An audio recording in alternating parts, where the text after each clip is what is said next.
My name is Lori Seibert, and I teach at Mills Elementary School in Lake Ozark, Missouri, and I teach in a second grade inclusion classroom, which means I have from IQs of 48 to gifted to autistic children.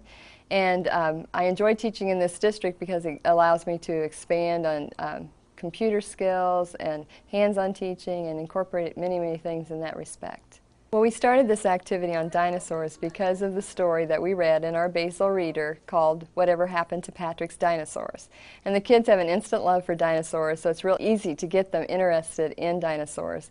And then we expanded the dinosaur unit into hands-on activities, things that would incorporate the multiple intelligence things by having them touch, feel, interact with everything so that they can learn in different ways. The goals and objectives is to really just have the kids have fun learning about dinosaurs in a way that they can relate to. Because many children, especially in my classroom, don't learn in the same ways. For instance, the lower IQ people really need to have hands-on activities to make it click for them. Some of the other children need to have that computer time where they can go above and beyond what we read in a book.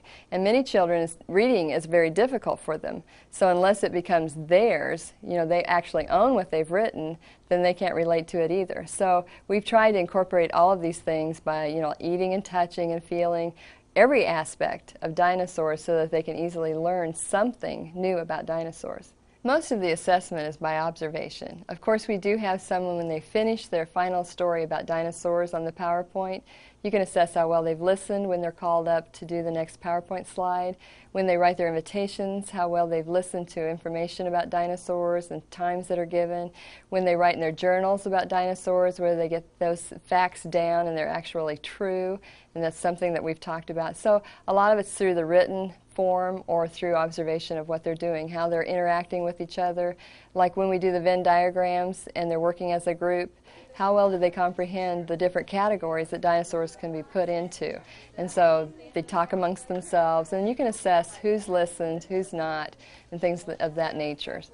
I don't normally use a rubric on this. We do use it for our reading tests where there's really more written things to go by, but not on this.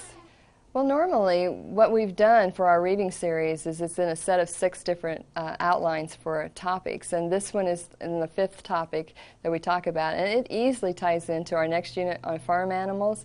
Because we've talked about meat eaters and plant eaters, they can easily look at domestic animals and tell what they eat by their teeth, you know, and how they've evolved from dinosaurs. We can easily go through timelines, you know, and see how that has gone from the dinosaur era, the Mesozoic era, and gone through different changes, you know, through time. And that's something that second graders have to know also.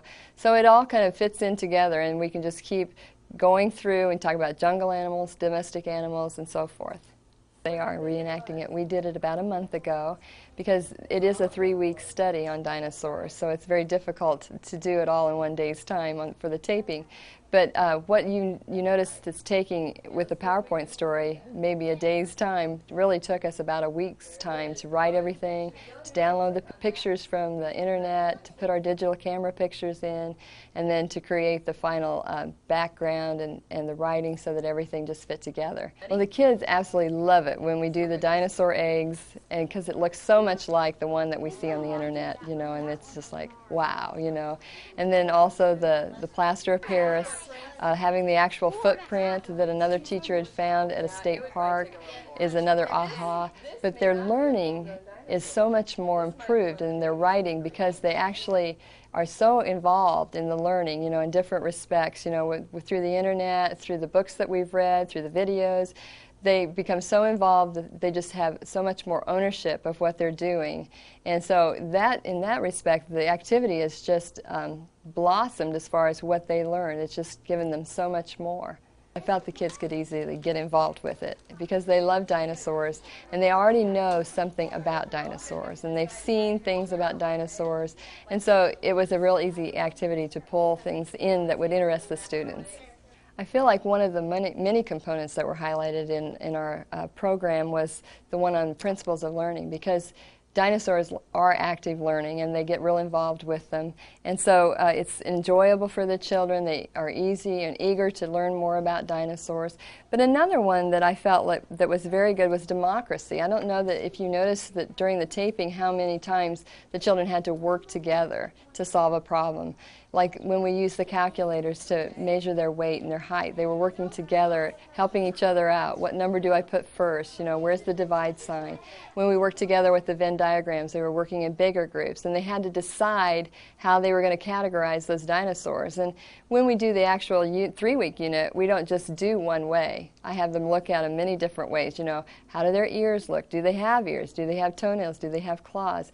And they look at dinosaurs and they take them apart and they learn the different ways to categorize them. So democracy is a big thing. How well do they get along? You know, and I think, you know, some people kind of stray away. They don't want to do it that way, and then the other kids will go, but it's 3-to-1. The other 3 want to do it that way, and I think that makes them stronger. You know, they need to know, I've got to give up on this one, but later I can do it my way. And I think that's a really strong point of how this lesson approaches the different approaches the technology as facilitator Matrix has approached.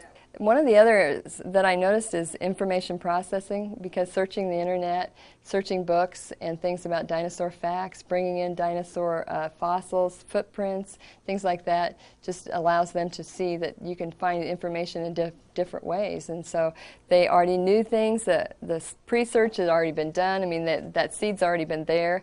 And then as far as applying it to what we know, finding it in the encyclopedia and in the internet sites that we go to, all of that really applies to information processing.